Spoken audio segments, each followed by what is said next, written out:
श्री रामलला भगवान की।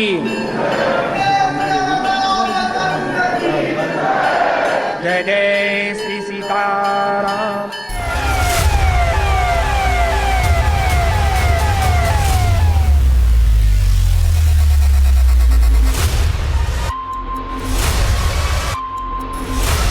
कोई अपराधी है, कोई भी होगा, बचेगा नहीं, यह सुनिश्चित है। जिस तरह का धोखा चंदा चोर पार्टी ने हिंदुओं को दिया है, शायद ही भारत के इतिहास में किसी ने हिंदुओं के साथ इतना बड़ा छल किया होगा। दिल्ली से भी एक सज्जन वहां आए हैं आज, और मैं उनसे भी कहना चाहूंगा कि दिल्ली की जनता ने उन्हें 15 वर्ष तक अवसर दिया, लेकिन दिल्ली को उन्होंने बर्बादी के सिवाय कुछ नहीं दिया, भ्रष्टाचार के सिवाय कुछ नहीं दिया। छोटे कर्मचारियों के नाम आए हैं, उसमें सबसे पहले जो सबसे बड़े इसमें बैठे हुए लोग हैं संघ के, इनके ऊपर FIR दर्ज है, उनके खिलाफ कार्रवाई हो मेरी मांग। SIT की रिपोर्ट आई, तुरंत कार्रवाई प्रारंभ हो गई, और मैं आश्वस्त करता हूं जो मैंने कहा था, दूध का दूध और पानी का पानी हम करके रहेंगे। जन आस्था के साथ खिलवाड़ स्वीकार्य नहीं।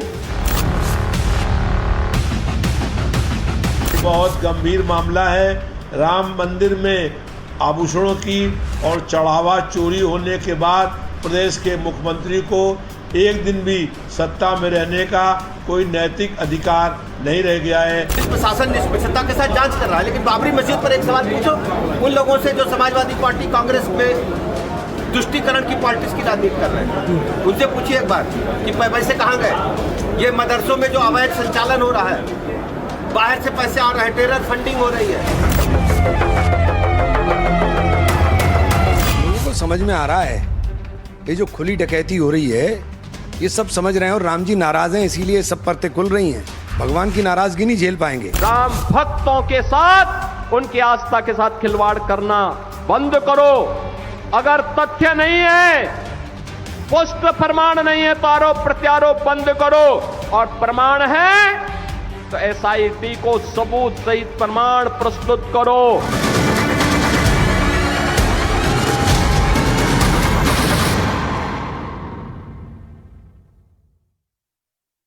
नमस्कार, आपके साथ मैं हूं मीनाक्षी कंडवाल। श्री रामलला की पवित्र नगरी अयोध्या, जहां आस्था सिर्फ एक भावना नहीं बल्कि करोड़ों लोगों की सांसों में बसने वाला विश्वास है, वही अयोध्या आज सवालों के घेरे में है।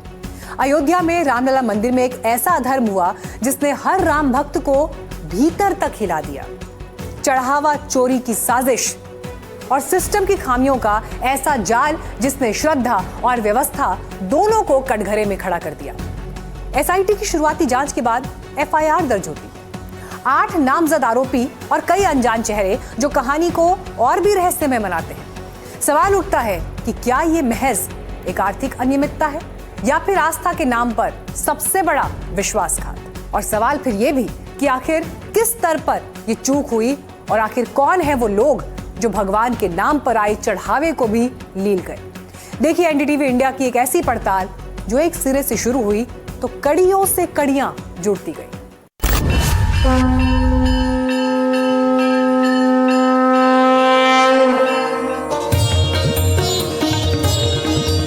श्री राम की पवित्र नगरी अयोध्या, जहां हर कोने में विराजमान है श्री राम की धर्म ध्वजा।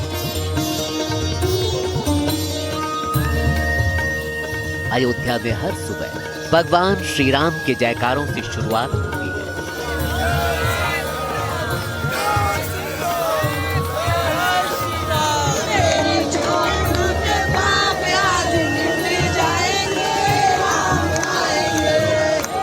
जहां हर दिन लाखों लोग अपनी मेहनत की कमाई, अपनी इच्छाएं, अपनी उम्मीदें चढ़ावे के रूप में समर्पित करते हैं। ये चढ़ावा कोई मामूली रकम या सोना चांदी जैसी धातु के रूप में नहीं होता, बल्कि ये भरोसा होता है, ये विश्वास होता है, ये आस्था का वो रूप होता है जिसे भक्त अपने भगवान तक पहुंचाने की उम्मीद करता है।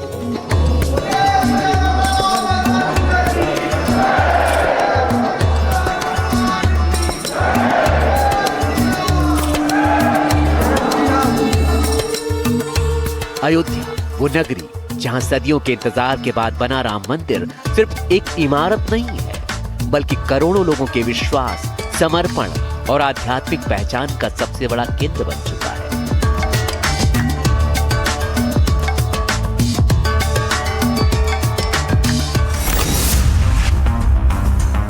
लेकिन जून 2026 को इसी आस्था के महासागर में ऐसी लहर उठी जो धीरे धीरे एक ऐसे भंवर में बदल गई जो विश्वास की नींव तक को हिलाने लगी।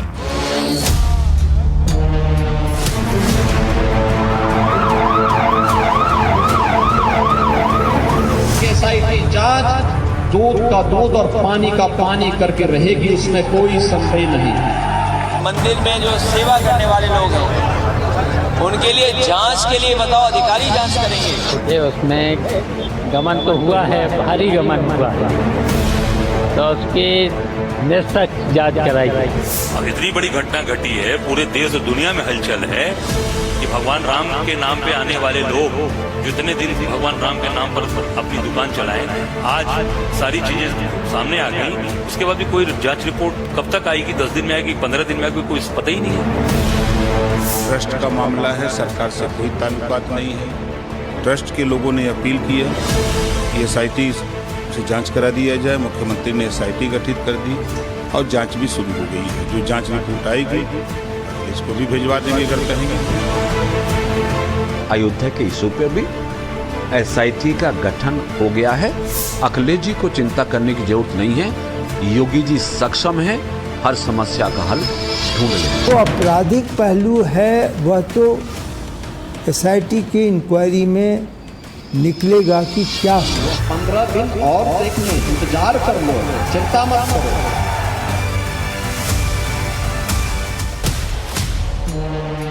घोटाले का ऐसा भंवर जिसने लाखों भक्तों की आस्था को अंदर तक झकझोर दिया। मैं इस वक्त अयोध्या में राम जन्मभूमि के बाहर मौजूद हूँ।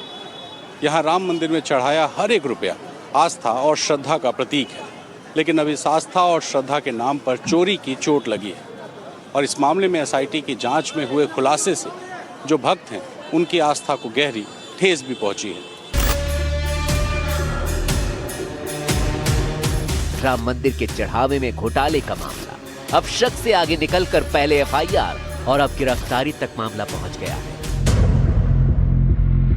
और एफआईआर के बाद जो कुछ हुआ उसने इस केस को और ज्यादा गहरा और खतरनाक बना दिया। एसआईटी की कई दिनों की जांच हुई, पूछताछ कई स्तरों पर हुई, खंगाले गए दस्तावेज और फिर आई एसआईटी की सिफारिश। इस सिफारिश के बाद राम मंदिर ट्रस्ट की शिकायत और फिर दर्ज हुई एफआईआर। अयोध्या के राम मंदिर में श्रद्धालुओं के चढ़ावे और दान में कथित गड़बड़ी का मामला जून 2026 में सामने आया। पहली बार तो कई लोगों ने इसे सियासी चश्मे से देखा। किसी को उम्मीद नहीं थी कि राम मंदिर जैसे पवित्र स्थान से चढ़ावे की चोरी भी हो सकती है। लेकिन जैसे जैसे जांच आगे बढ़ी तो कथित रूप से करोड़ों रुपए के गबन का मामला सामने आ गया। देखिए, चोर कितना भी शातिर हो लेकिन एक दिन पकड़ा जाता है। पाप का घड़ा जब भर जाता है तो फूटता है। भगवान राम के मंदिर से चोरी करने का अपराध न इस लोक में जगह मिलेगी न परलोक में जगह मिलेगी। इसमें जिसका भी हाथ है और इन लोगों को जिस भी व्यक्ति का संरक्षण प्राप्त है वो कितना भी बड़ा हो, बख्शा नहीं जाना चाहिए।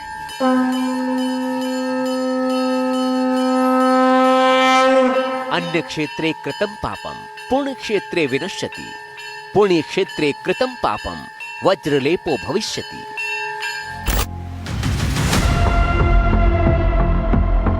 स्कंद पुराण के रेवाखंड का ये श्लोक आज अयोध्या की उस घटना के बीच कहीं खड़ा दिखाई देता है जैसे कोई पुराना सत्य अचानक से वर्तमान की दीवार पर उभर आया हो।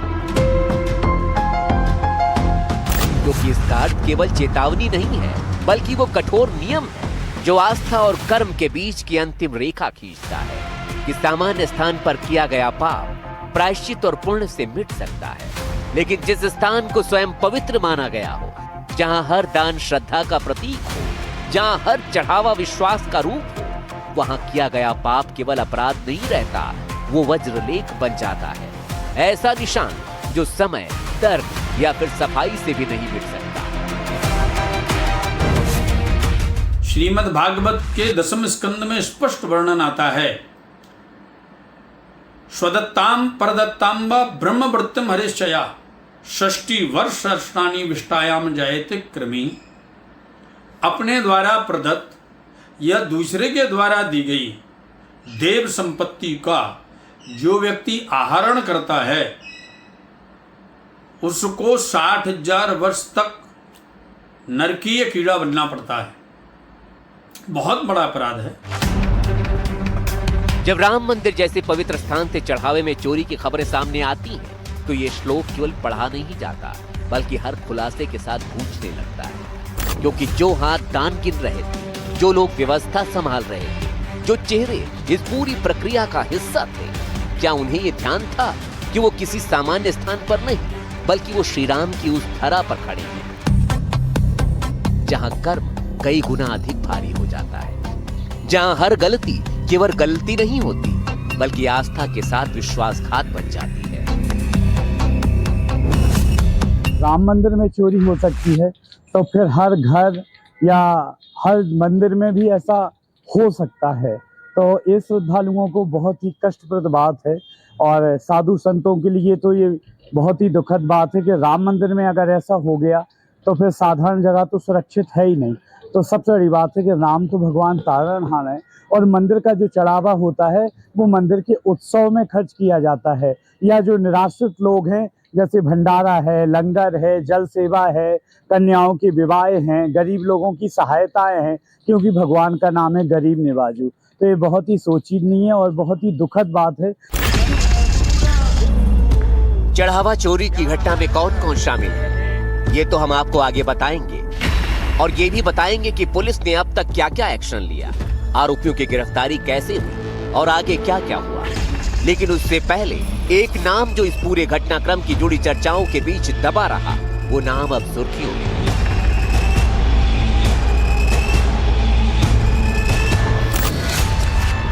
ये नाम है चंपत राय का। चंपत राय राम मंदिर ट्रस्ट का सबसे बड़ा चेहरा है। चंपत राय जो राम मंदिर की व्यवस्था के प्रतीक कहलाए।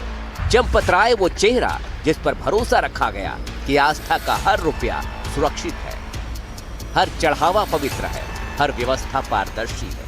लेकिन जब यही व्यवस्था सवालों के घेरे में आ गई, तो सबसे पहले निशाना भी उसी चेहरे पर जाकर ठहरा। क्योंकि सच यही है कि जिम्मेदारी नीचे से ऊपर नहीं जाती। जब करोड़ों के चढ़ावे पर सवाल उठे, जब कर्मचारियों से लेकर चंपत राय के करीबी चेहरों तक की कड़ियां जुड़ने लगी, जब जांच में खामियां, लापरवाही और शक गहराने लगा, तब सबसे बड़ा सवाल यही बना कि इतनी बड़ी व्यवस्था, इतना बड़ा सिस्टम, क्या ये सब कुछ बिना जानकारी के हो सकता है? क्या ये माना जाए कि सबसे ऊपर बैठे शख्स को कुछ पता ही नहीं था, या फिर ये माना जाए कि सब कुछ सामने होते हुए भी कहीं न कहीं आंखें बंद रखी गई? सरकार की जो मंशा है, सरकार ने पहले दिन कहा कि दूध का दूध और पानी का पानी सबके सामने आएगा। लेकिन मैं फिर से अपील करूंगा, राम भक्तों की अग्नि परीक्षा मत लो।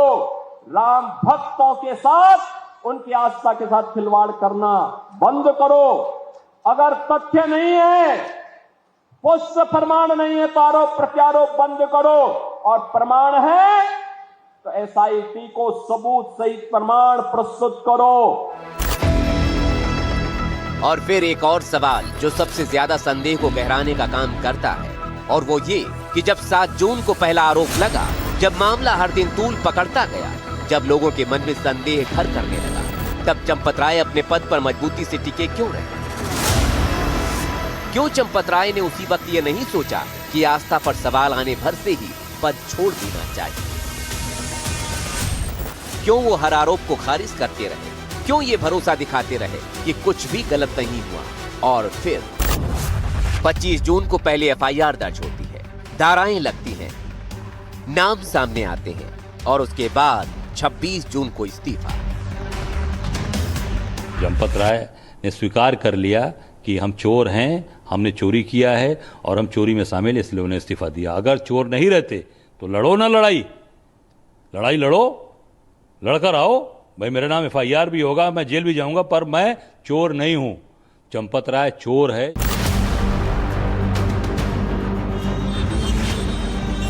यहीं से वो आरोप और जोर पकड़ते हैं। सस्पेंस और ज्यादा गहराने लगता है क्योंकि चंपत राय का इस्तीफा समय से पहले नहीं आया, बल्कि ये इस्तीफा उस वक्त आया जब जांच कानून के हाथ पे पहुंच चुकी थी, जब मामला सिर्फ आरोप तक नहीं रह गया था। तो सवाल ये है कि अगर सब कुछ साफ था, अगर कोई गड़बड़ी नहीं थी, तो इस्तीफा FIR के बाद ही क्यों आया, उससे पहले क्यों नहीं आया?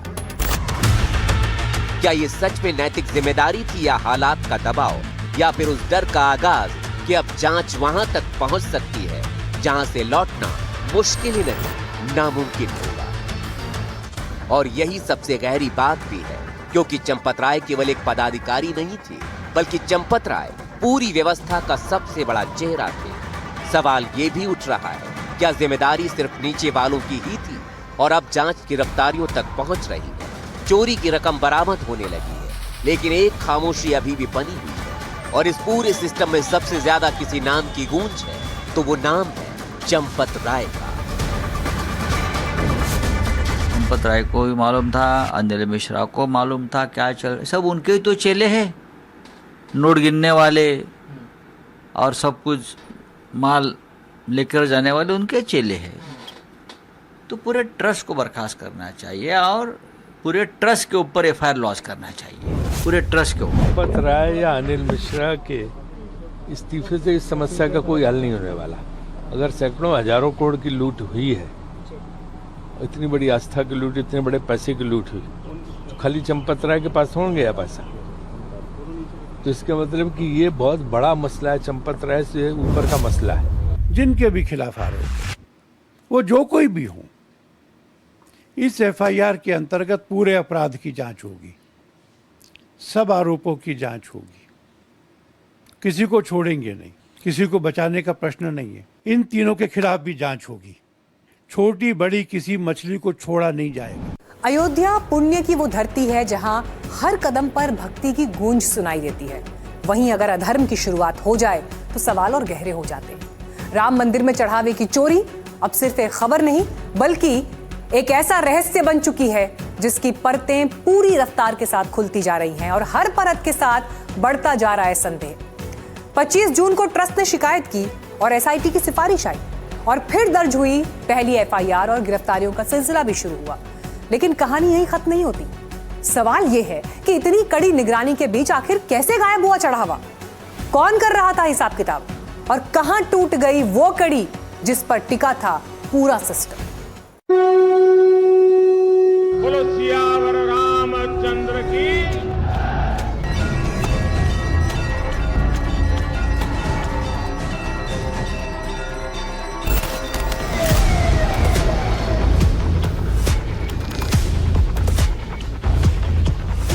अयोध्या में SIT की जांच पूरी रफ्तार के साथ आगे बढ़ रही थी, लेकिन उस ब्रेक थ्रू का इंतजार हो रहा था जिससे परतों को सिलसिलेवार अंदाज में खोला जा सके।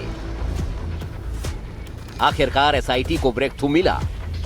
SIT ने जब 27 अप्रैल से लेकर 5 जून तक के CCTV फुटेज देखे तो ये फुटेज खुद गवाही देने लगे कि आखिर गड़बड़ी कहां से शुरू हुई, किसने की और कहां तक इसके तार जुड़े हुए हैं।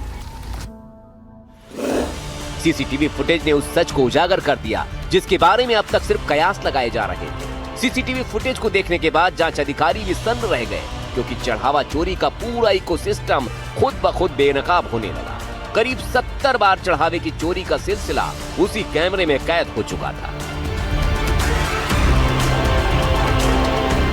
CCTV के फुटेज गायब होना, CCTV के फुटेज गायब होने का मतलब है कि CC की सही जानकारी नहीं मिलेगी।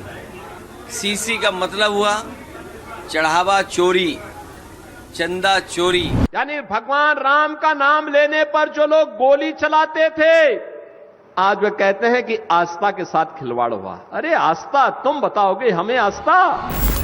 दरअसल चढ़ावा चोरी के इस पूरे इकोसिस्टम का आगाज एक हल्के शक के साथ शुरू हुआ। फिर आंकड़ों पर गौर किया गया तो दान पेटी से निकलने वाली रकम और बैंक में जमा होने वाली रकम के बीच का फर्क बढ़ने लगा और यहीं से ऐसी जांच शुरू होती है जो सीधे पहुंचती है उस सच तक जिसे छिपाने की हर मुमकिन कोशिश की गई। एफआईआर जो हुई है वो केवल एक दिखावा है, एक छलावा है। 8 छोटे छोटे कर्मचारियों को गिरफ्तार किया गया है। इतने दिनों से जो घोटाला चल रहा था, जाहिर तौर पे इतने दिनों से घोटाला कोई छोटे छोटे कर्मचारी नहीं कर रहे थे। इसके तार बहुत ऊपर तक जुड़े हुए हैं। बड़े लोगों को बचाने की कोशिश की जा रही है, छोटे लोगों के सर पे ठीकरा फोड़ा जा रहा है। दिल्ली से भी एक सज्जन वहां आए हैं आज, और मैं उनसे भी कहना चाहूंगा कि दिल्ली की जनता ने उन्हें 15 वर्ष तक अवसर दिया, लेकिन दिल्ली को उन्होंने बर्बादी के सिवाय कुछ नहीं दिया, भ्रष्टाचार के सिवाय कुछ नहीं दिया। मई में ट्रस्ट को शक हुआ, बैंक में जमा कैश कम पाया गया। एक पेटी से 6 से 7 लाख रुपए सामान्य तौर पर निकलते थे। 500 के नोट उसमें से कम होने लगे। इसके बाद गिनती रूम में हिडन कैमरे लगाए गए। उसके बाद 1 हफ्ते के फुटेज में ही सबूत मिल गए। जहां चढ़ावे में मिले रकम की गिनती होती थी, वहां हिडन कैमरे लगाए गए थे। ये हिडन कैमरे सिर्फ निगरानी के लिए लगाए गए थे। अब वही कैमरे गवाह बन गए। मैं 7 दिन का फुटेज शक को गहराने के लिए काफी था, क्योंकि रकम की चोरी का पैटर्न एक था, सिस्टम भी एक जैसा था और पूरा संगठित गिरोह एक्टिव था। ये गिरोह कोई जल्दबाजी में नहीं था, गिरोह में कोई घबराहट भी नहीं थी, बल्कि ऐसा लगता है जैसे सब कुछ तय था। कैश की गड्डियां पहले मंदिर परिसर के भीतर ही बाथरूम के कोनों में छिपा दी जाती थी और फिर वक्त का इंतजार होता था, और जैसे ही मौका मिलता वहां से गड्डियां चुपचाप बाहर निकलती और फिर किसी दूसरी सुरक्षित जगह पर उसी दान के पैसे का बंटवारा कर दिया जाता।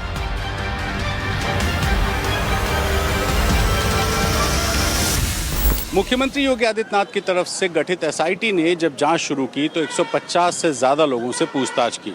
नतीजा ये हुआ कि एक के बाद एक खुलासे होते गए। चोरी के जो आरोप थे वो काफ़ी हद तक सही पाए गए।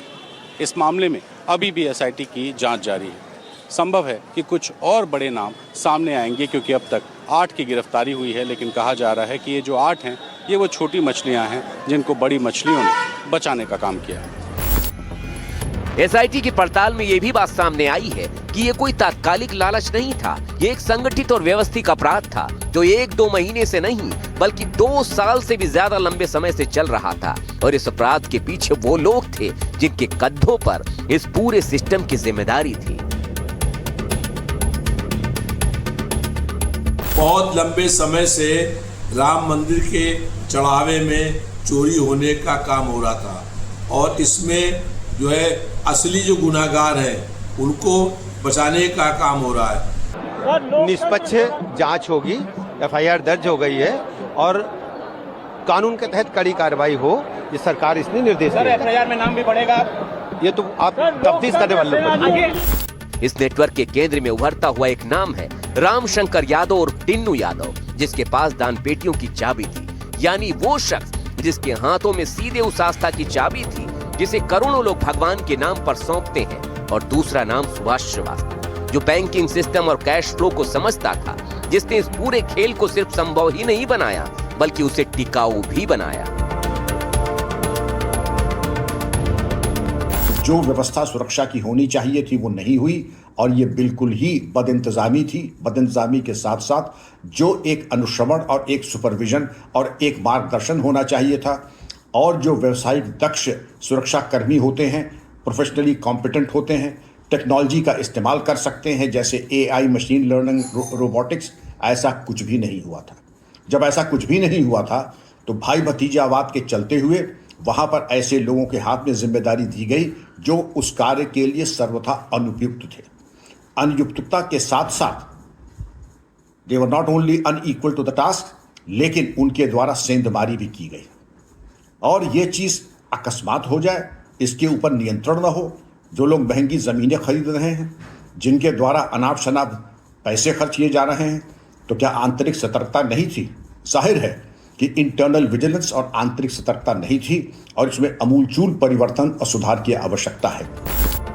70 बार सोचिए, 70 बार दान की रकम को उसी जगह से निकाला गया जहां लोग उसे सबसे सुरक्षित मानते हैं। कैश मंदिर परिसर के अंदर ही वहां छिपाया जाता था, जहां कोई शक न करे, और फिर सही वक्त का इंतजार, और उसके बाद वही पैसा बाहर निकलता है, फिर बांटा जाता है। ये कोई साधारण चोरी नहीं थी, बल्कि ये एक सिस्टमैटिक ऑपरेशन था। लेकिन सबसे चौंकाने वाली बात तो ये है कि ये सब हो कैसे रहा था, कैसे एक एक लेयर पार कर चढ़ावा मंदिर से बाहर निकल रहा था। चोरी के इस सिस्टम में 3 तरीके अपनाए गए।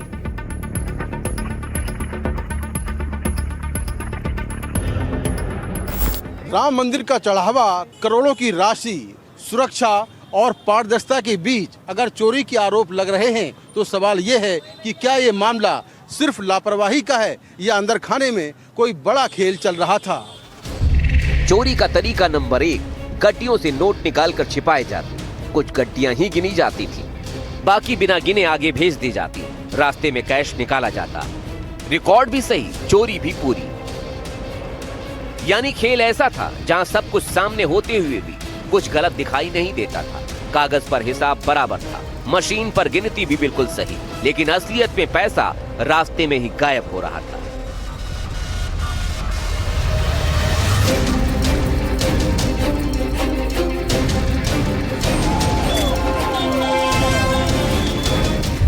चोरी का तरीका नंबर 2, ड्यूटी के बाद कोई तलाशी नहीं, कर्मचारी सीधे बाहर निकलते।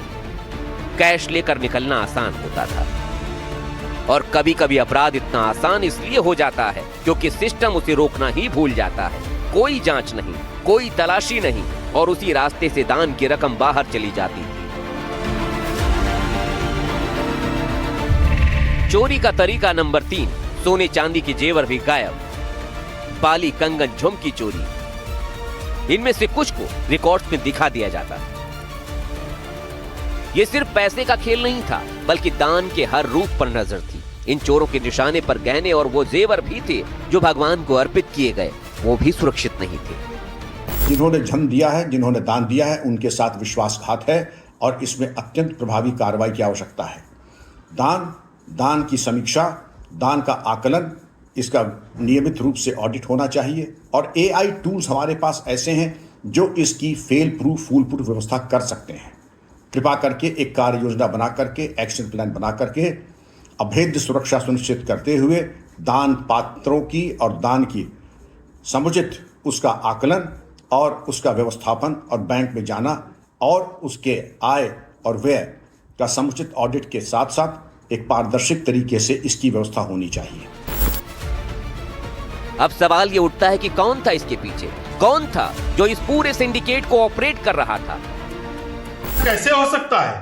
गाड़ी चंपत की, नौकर चंपत का, भ्रष्टाचार करे चंपत का नौकर, और जब माल वो हो रहा है तो उसके बाद FIR सिर्फ नौकर पर हो रही, मालिक पर क्यों नहीं?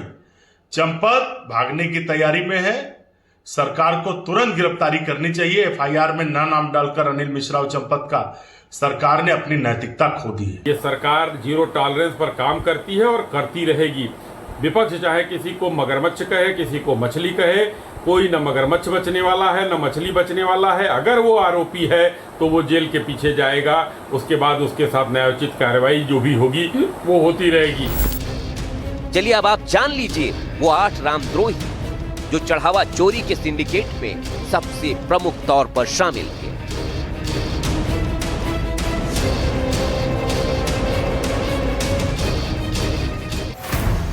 रामशंकर यादव उर्फ टिन्नू, चढ़ावा चोरी विवाद का सबसे चर्चित चेहरा। दान पेटियों की चाबी टिन्नू के पास रहती थी। ट्रस्ट सदस्यों का करीबी मनमानी करता था। दान पात्रों की देखरेख, बेसमेंट तक पहुंचाना, चढ़ावे में गबन कर 50 करोड़ की संपत्ति बनाई। रमाशंकर मिश्रा उर्फ रवि राम मंदिर में आने वाला चढ़ावा गिनता था। चढ़ावा चोरी की साजिश रचने में भागीदार, बेटे और दामाद को भी पैसे गिनने में लगाया। अनुकल्प मिश्रा, रमाशंकर मिश्रा का बेटा, चढ़ावा गिनता था। बहुत कम समय में कई जगह संपत्ति खरीदी, गांव में रामकथा करवाई, मोटी रकम खर्च की। लवकुश मिश्रा, रमाशंकर का दामाद और अनुकल्प का जीजा, मंदिर को मिले चढ़ावे की रकम गिनता था। मंदिर से चुराई गई रकम ठिकाने लगाता था। जांच की शुरुआत में घर से कैश बरामद हुआ था। अविनाश शुक्ला, टिन्नू की चढ़ावा चोरी गैंग का बड़ा किरदार, मंदिर का सेवादार था, चढ़ावा गिनता था। मंदिर के चढ़ावे से लाखों रुपए की चोरी। मनीष यादव चढ़ावे में मिले सोने चांदी का हिसाब रखता था, चढ़ावे में मिले जेवर की हेरफेर में शामिल था। सुभाष श्रीवास्तव बैंक का पूर्व कर्मचारी, ट्रस्ट से जुड़ा था, कैश काउंटिंग टीम का इंचार्ज बना, मंदिर से कैश ट्रांसफर में हेरफेर का आरोपी है। करुणेश पांडे चढ़ावे की रसीद देने में हेरफेर करता था, चुराई गई रकम को ठिकाने लगाता था। ये वो रामद्रोही हैं जिन्होंने चढ़ावा चोरी को एक संगठित अपराध के माफिक अंजाम दिया। वहीं अब जांच जारी है, कई बड़े नाम सामने आ सकते हैं, बड़ी कार्रवाई हो सकती है, लेकिन सबसे बड़ा सवाल अभी भी बाकी है कि क्या पूरी सच्चाई सामने आएगी या इस कहानी के कुछ हिस्से हमेशा हमेशा के लिए अंधेरे में रह जाएंगे, क्योंकि ये सिर्फ चोरी नहीं है, उस भरोसे के कत्ल की कहानी है जो टूट गया है। और जब आस्था पर डकैती होती है तो उसकी गूंज दूर तक सुनी जाती है, बहुत दूर तक। अयोध्या में हुए इस अधर्म कांड से जुड़े सबसे अहम सवाल बाकी हैं अब। क्या होगा आगे आखिर? क्या यह मामला सिर्फ कुछ गिरफ्तारियों और कागजी कार्रवाई तक सिमट जाएगा, या फिर यह जांच उन दरवाजों को भी खोलेगी जिनके पीछे अब तक सच दबा हुआ था? सिर्फ छोटे किरदारों तक रुकेगी ये जांच, या उन बड़े चेहरों तक भी पहुंचेगी जो इस पूरे सिस्टम के संरक्षक थे? और सबसे अहम सवाल तो फिर यह है कि क्या आस्था पर लगा यह दाग कभी पूरी तरह धुल पाएगा, या फिर यह मामला हमेशा के लिए एक ऐसा सवाल बन जाएगा जो हर श्रद्धालु के मन में गूंजता रहेगा? बहरहाल सीएम योगी ने कहा है, दूध का दूध और पानी का पानी होगा, तो विश्वास किया जा सकता है कि कानून अपना काम ईमानदारी से करेगा।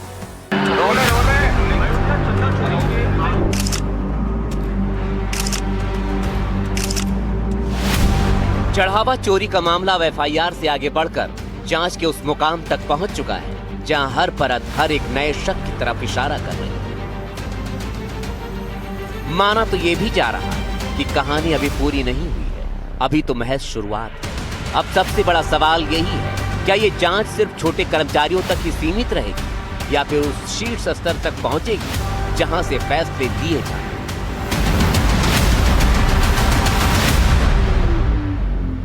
सारी जांच ठीक ही तो चल रही है, कहाँ गड़बड़ चल रही है?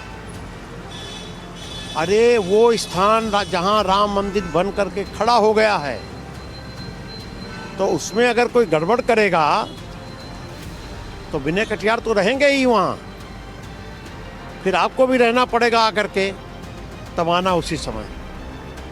आपको क्या लगता है कि जो लोग अरेस्ट हुए हैं इनके अलावा कुछ बड़े लोग भी शामिल हैं, या सब कुछ ठीक जांच सही? अब कौन बड़ा है कौन छोटा है इसकी कोई जरूरत नहीं। क्या लगता है कुछ बड़े मछली सामने हैं, कुछ बड़े लोग शामिल? मछलियाँ जो हैं वो जाने कब जा चुकी हैं। हाँ, कहाँ जा चुकी है? कहाँ जा चुकी है? वो आप लोगों के पास भेज देंगे। चलो चलो चलो चलो। आपने ये भी कहा कि सुनामी आने वाली है, बहुत बड़े खुलासे करने वाले हैं। अब वो देखते चलो, अभी तो हम जा रहे हैं लखनऊ।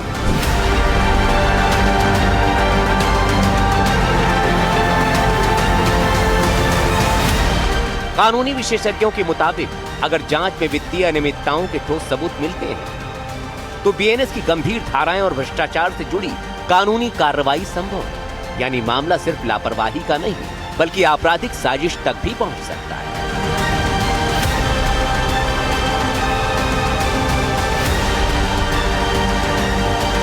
मामले में उत्तर प्रदेश सरकार द्वारा जो एसआईटी गठित हुई उसने सख्त आपराधिक धाराओं के तहत अपराध दर्ज किया है, जैसे आपराधिक विश्वासघात, क्रिमिनल ब्रीच ऑफ ट्रस्ट, चूंकि मामला मंदिर के अधिकारियों, कैशियरों और कर्मचारियों से जुड़ा हुआ है इसलिए उन पर पेशेवर विश्वासघात का आरोप है। यदि कोई कर्मचारी अपने मालिक की या उसके जो पोजीशन में कोई संपत्ति है उसकी चोरी करता है तो कानून के तहत पूरे 7 साल की सजा और जुर्माना हो सकता है। यहीं से सवाल उठता है, क्या इस केस में बड़े चेहरे भी जांच के घेरे में आ सकते हैं? चंपत राय राम मंदिर ट्रस्ट के सबसे प्रमुख चेहरों में से एक हैं, जो इस पूरे सिस्टम का चेहरा रहे, और अनिल मिश्रा, जिनकी भूमिका को लेकर भी सवाल उठने लगे हैं। अब सियासी गलियारों में भी फुसफुसाहट तेज है, क्या जांच इन नामों तक भी पहुंच पाएगी? एसआईटी जांच में निष्पक्ष जांच होने की कोई संभावना नहीं है, क्योंकि जो चोर हैं वही जांच करेंगे तो जांच निष्पक्ष कैसे होगी। इसलिए हाई कोर्ट के न्यायाधीश से जांच होगी तो दोषी लोग पकड़े जाएंगे। चंपत राय ने तो नैतिकता का बहाना बनाकर इस्तीफा देकर भागने की तैयारी कर ली है, लेकिन भाजपा और आरएसएस अभी भी उन्हें बचा रहा है। भाजपा सरकार को अभी भी नैतिकता नहीं आई कि नैतिकता के नाम पर भागने वाले चंपत, जो माल चंपत करके निकल रहे हैं अनिल मिश्रा और चंपत, वो अपने नौकरों को फंसाकर भागने की तैयारी में। कानून की नजर में कोई भी व्यक्ति, उसकी हैसियत चाहे कितनी भी बड़ी क्यों ना हो, अगर सबूत हैं तो कार्रवाई भी तय है। लेकिन हकीकत ये भी है कि ऐसे मामलों में हर कदम राजनीतिक, सामाजिक और संवेदनशील समीकरणों से होकर गुजरते हैं। अब सवाल सिर्फ गिरफ्तारी तक का नहीं है, सवाल ये भी है क्या ये मामला 8 आरोपियों तक ही सीमित रहेगा या फिर अज्ञात की श्रेणी में नई पहचान बनकर सामने आएगा। क्योंकि जांच जैसे जैसे आगे बढ़ेगी वैसे वैसे दस्तावेज, लेन देन और जिम्मेदारियों की परतें भी खुलेंगी। अभी ये खास तौर से जो मामला है वो मंदिर के अधिकारियों द्वारा, मंदिर के कर्मचारियों द्वारा, जिनके पोजीशन में चंदा और चढ़ावा दोनों का कंट्रोल था, उन लोगों ने उसको चोरी किया है। तो गबन का आरोप खास तौर से जो है वो महत्वपूर्ण है और क्रिमिनल ब्रीच ऑफ ट्रस्ट महत्वपूर्ण है और वेल प्लान्ड वे में चोरी को कारित करना वो भी महत्वपूर्ण है। तो ये बहुत गंभीर धाराओं में अपराध पंजीबद्ध हुआ है। आने वाले दिनों में अगर प्रोसिक्यूशन इस बात को साबित कर ले जाता है तो जो अपराधी हैं उन अपराधियों को आजीवन कारावास तक की सजा हो सकती है। ये मामला सिर्फ चंदा की चोरी का नहीं है, बल्कि राम मंदिर के जरिए आस्था पर लगी चोट का है। सवाल ये है कि ये जिम्मेदारी किसकी थी कि भगवान पर आए हुए चढ़ावे को जिम्मेदारी से रखा जाए। ये किसकी जिम्मेदारी थी और वो जिम्मेदार अब तक कहाँ है? इस पूरे केस का सबसे संवेदनशील पहलू है राम मंदिर, एक ऐसा नाम जिसके साथ करोड़ों लोगों की आस्था जुड़ी है। अगर उस आस्था के भीतर ये सवाल खड़े होने लगेंगे तो जांच सिर्फ कानूनी नहीं बल्कि नैतिक जिम्मेदारी भी बन जाती है। बहुत ज़्यादा गलत महसूस कर रहा हूँ कि हम लोग यहाँ पे आस्था से पैसे डालकर जाते हैं, ये लोग चोरी कर रहे हैं। मतलब इन लोगों को भगवान का भी डर नहीं है कि मतलब हम लोग भगवान की नगरी से पैसा चुरा रहे हैं। भाई तुम लोग इतने हाथ पैर दिए, सब कुछ दिए, भगवान से मेहनत करो ना।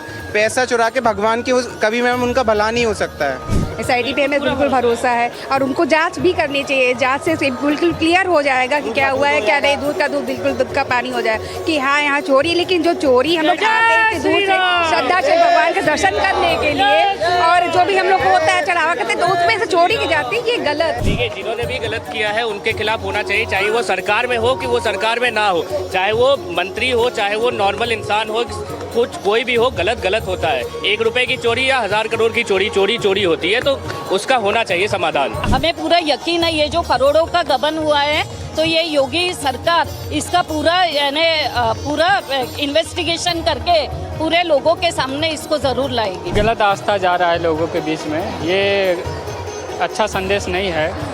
हम योगी जी से गुजारिश करते हैं कि जो भी है ये सघन जांच हो।